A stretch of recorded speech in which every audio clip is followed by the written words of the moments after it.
Magandang papahapon na po mga idol. Wow.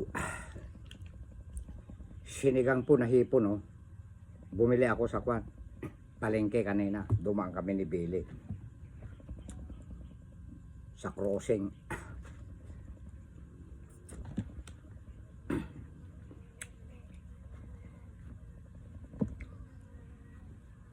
Nakapag-move on na si Direk.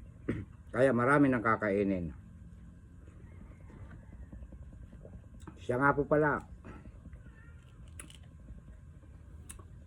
Kumain po ako doon. Nagkamay ako.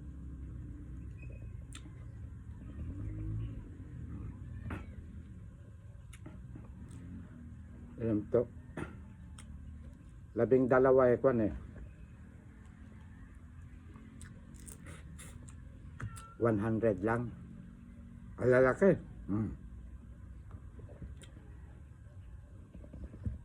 Tapos maltahong.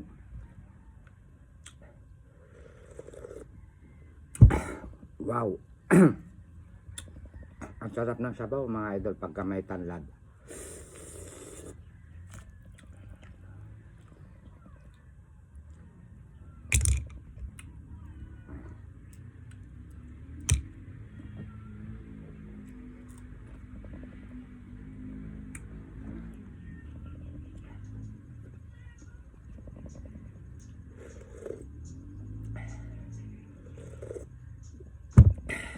Masaya pala pagkakuan.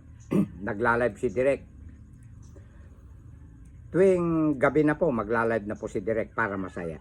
Doon po sa page ko, sa Duro Fernandez. Ayan. Alas 7. Pag malit man, alas 8. Ayan. Suportahan po natin yung page ni Direk sa Duro Fernandez. Ayan.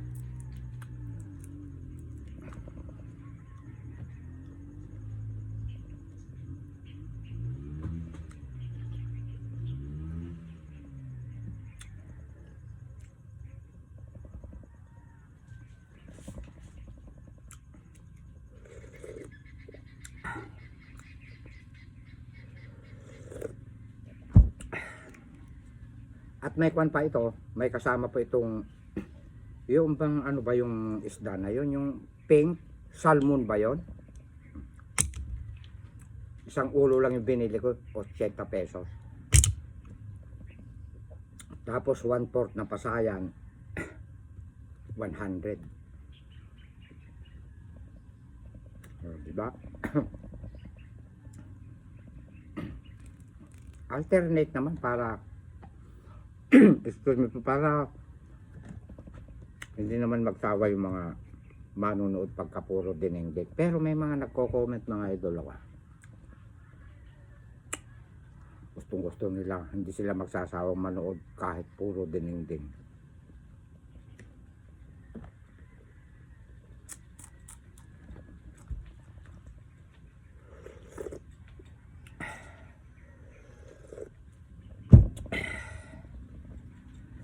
Hindi ako makakapunta, anak dyan sa kasal mo ha.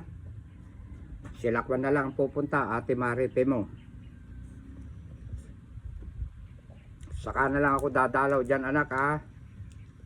Pagka may pera ng iyong daddy. Sorry. Papa.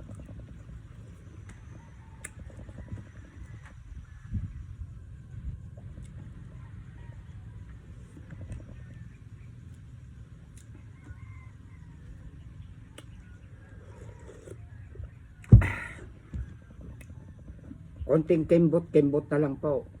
Huwag tayong maiinip. Darating tayo dyan. Shout out din sa mga tiga Paus Compound. Ayan. Nagtira din ako dyan eh. Paus Compound.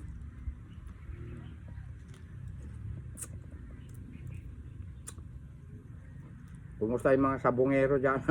Huwag na tayo magsabong.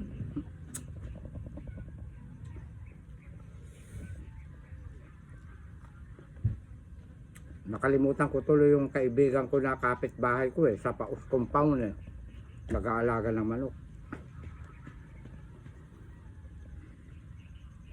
Pag napanood mo ito, idol, mamimiss din kita.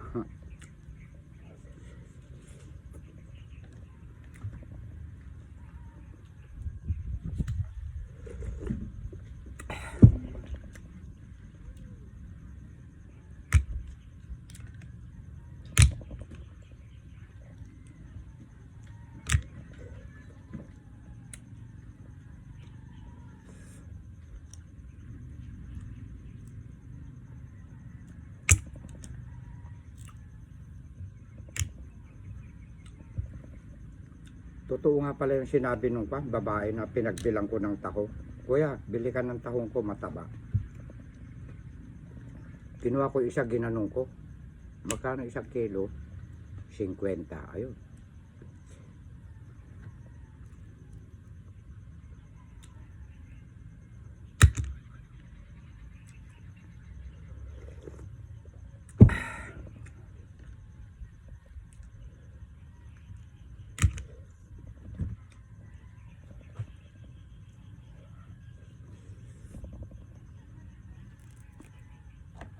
Ito ang bida ko.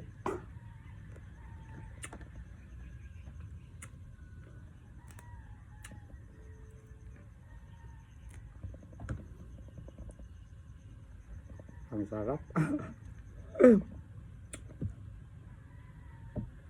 Wala, naiinggit sila. Naiinggit kayo sa malunggay ko. Magtanim kayo. Alam nyo yung mga ibang mga idol ko, followers ko. Gusto rin nilang mag-ulam ng malunggay, minsan walang mabilihan. Pag ito, nasanay nyo. Ito, itong special recipe ko na ito ang bida. Lalakas kayo. Hindi kayo magkakasakit. Katulad ni Derek. Derek, may sakit ka. Sabihin mo, katarata.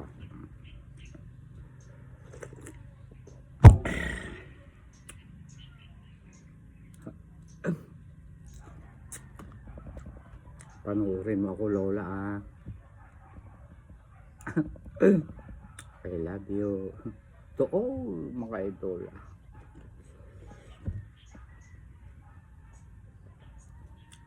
Hala, alam mo, Lola, Lola ko, maraming nag-aabang sa love team natin. Huwag kaya. Kailan ka ba pupunta rito kamo?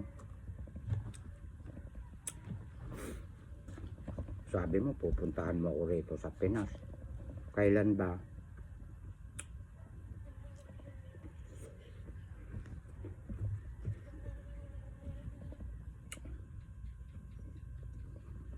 Ang sabi sa akin ni Lola, napanood niyang nalulungkot ako. Yung bang parang pinalitan daw ako. Naawa sa akin. Akalain mong nag-miss call sa akin. Pero matagal ko na palang followers.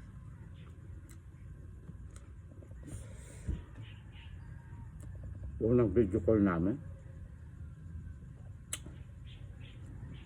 hindi siya madilim. Konti lang, hindi ko siya makita. Pero ang ganda ng boses niya. Para bang slang na English. Oo. Ako naman, Ilocano ako. Naka-islang, tono ng Ilocano talaga.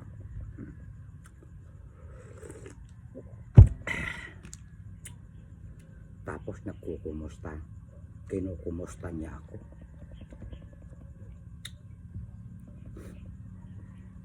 Di ibig sabihin kasi maraming nagko-comment na umiiyak tuloy sa mga kanta ko. Huwag ko raw iyakan yun, nawala sa buhay ko. Meron daw kusang darating. Aba, akalain mo mini-school ako ni Lola. Yun na pala, yun ang hulog ng langit sa akin. Alang, saya-saya. Huwag mo akong lolokohin, ha. Lola, ikaw na una.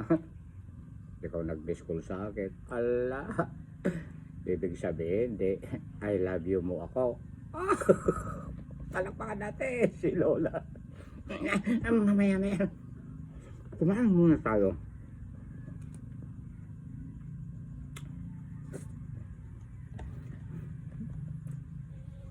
napakabilis lang din pala makapag-move on, ano?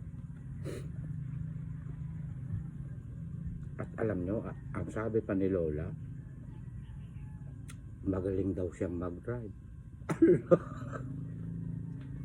Ang sabi naman ng pamangkin ko, bibili raw ako ng service ko. Aba, di magkahiwalay kami. Ayaw ko bumili ng service ko. Doon ako sa kanya para siya mag-drive sa akin. Alam, saya-saya.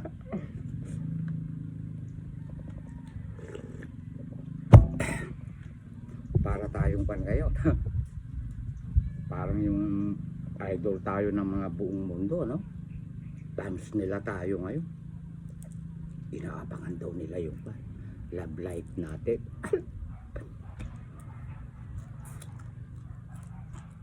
Paano ngayon yan? Nasa Australia ka, nasa Pinas ako. Paano ka makakapagbakasyon dito ng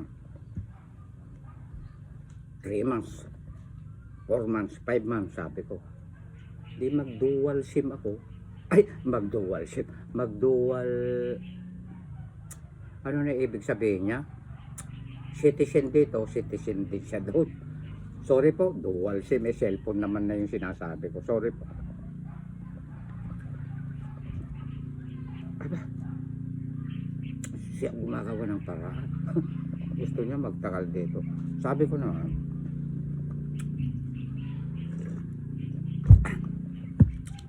paano ka magtatagal dito sa Pinas eh? May anak ka na pa. Aalagaan yung bunso mo. Aba, kalain mo eh. May mga tigapag-alaga doon ng mga gobyerno. Gobyerno rin magpapasweldo sa mag-aalaga. Napakaganda pala ng batas sa Australia. Kaya ang lahat ng sasabihin ko sa kanya na para hindi makapunta rito, magaling sumagot. Talaga, kapag ka nga pala ginusto mo, malayo ka man, makakarating ka dito. Pagka ayaw, may dahilan. Diba? Hindi na ako mag-I love you sa'yo. Parang naririnig ko, I love you mo rin ako. Don't talk to you. Nagblabag si dati. Quiet. Napapahingli si dati niya kapag kaganyan.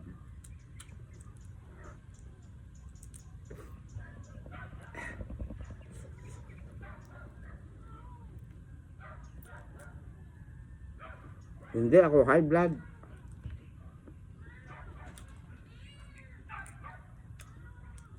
Bakit kaya? Pagka puro dinengdeng ang uulamin ko, nakakasawa kang panuorin. Puro dinengdeng.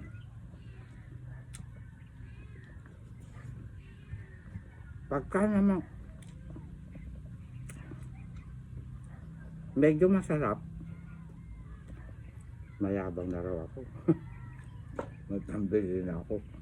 Utang po ito. Bago ako pumunta sa Cabanatuan City, umutang ako kay Mrs. ni Kapitan Norman Takbianan. Ayan, humiram po ako ng 500. Yun po ang totoo.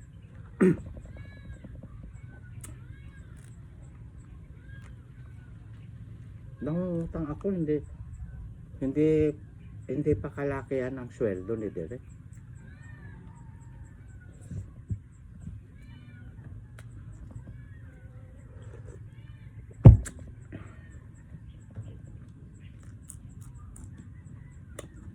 Alam nyo nung araw, hindi ko naman nilalahat.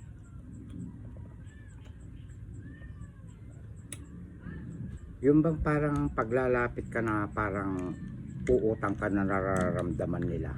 Sasabihin nila sa iyo parang malungkot ka, Kuya Mike. May problema ako eh. Aba, uunahan ka na, hindi ko pa nasasabi. Kapag kapera ang problema mo, pare-pareho tayo. Ganun lang sinasabi. Ngayon, Pag nararamdaman nila na lalapit na ako, i-smile pa sila. Hinihintay na sasabihin ko na pautang nga muna ng ganyan pera. Magkano kuya? Ang bibilis. Pero hindi ko nilalahat. Pero may mababait na nilalapitan ko na umihiram ako, hindi pinatutubuan. Totoo yan. Shout out sa'yo, Kapitan Norman Takbian.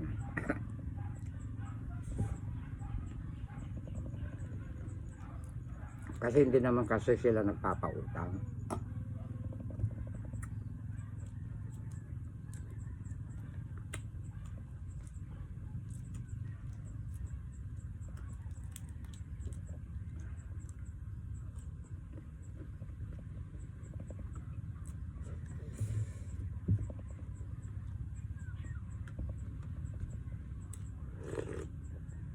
Wow.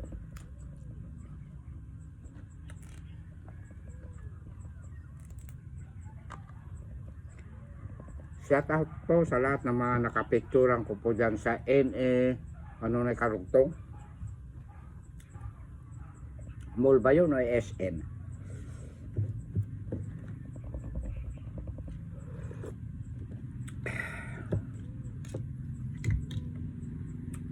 Ito may sampalok, sinigang sa sampalok na hipon, tsaka yung salmon at saka tahong. Ito yung salmon, no? Kwan ito. Ito may mata. Ayan na. Sa aso ko ito. Ito naman yung pusa ko. Ayan. Pero yung mata, sisip-sipin ko, tikman ko. Meron pa dito sa kasirola, ayun.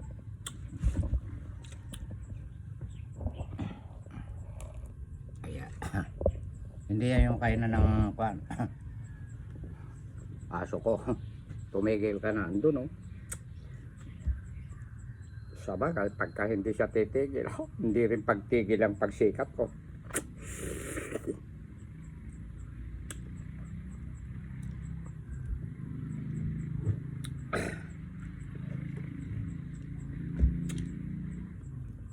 Alam niyo mga idol, may kukwento ako. Napaka good news na napakahalaga. Ayan.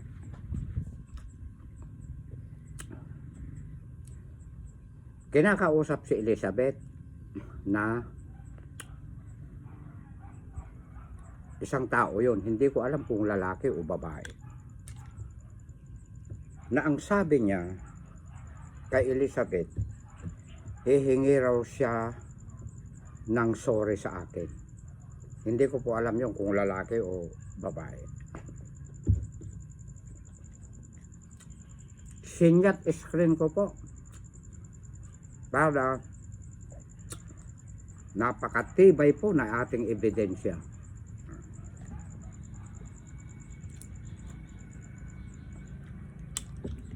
At meron na rin pong nagsosorry na kung ano yung nagawa niyang kasalanan, sorry.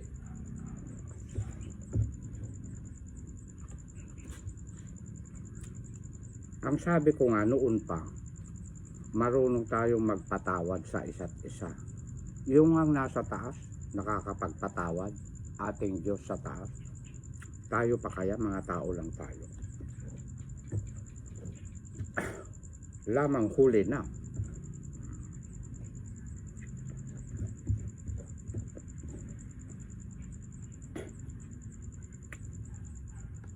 Na-shot screen po yon.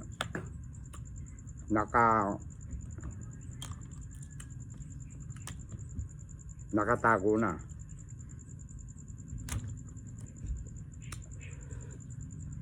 Naka-save na. Ibig sabihin. Pero wala akong kwan. Ikinasasama ng loob sa mga ganong mga nagdaan na ganon. Kasi Kung kikimkimin mo yung sama ng loob mo sa isang tao, hindi ka magtatagumpay. Alam ng Panginoon Diyos yan, na meron kang galit sa kapwa mo, na nababasa niya rito. Alisin natin yan, para lalo tayong aangat, magtatagumpay tayo.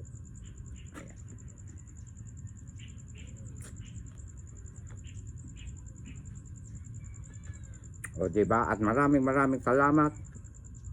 Dito po natatapos. Ito na ihahalo ko ito sa aking mga alaga. Dito po nagtatapos ang mukbang ni Direk. I love you all. I love you mo rin ako. Ikat mo na, Direk.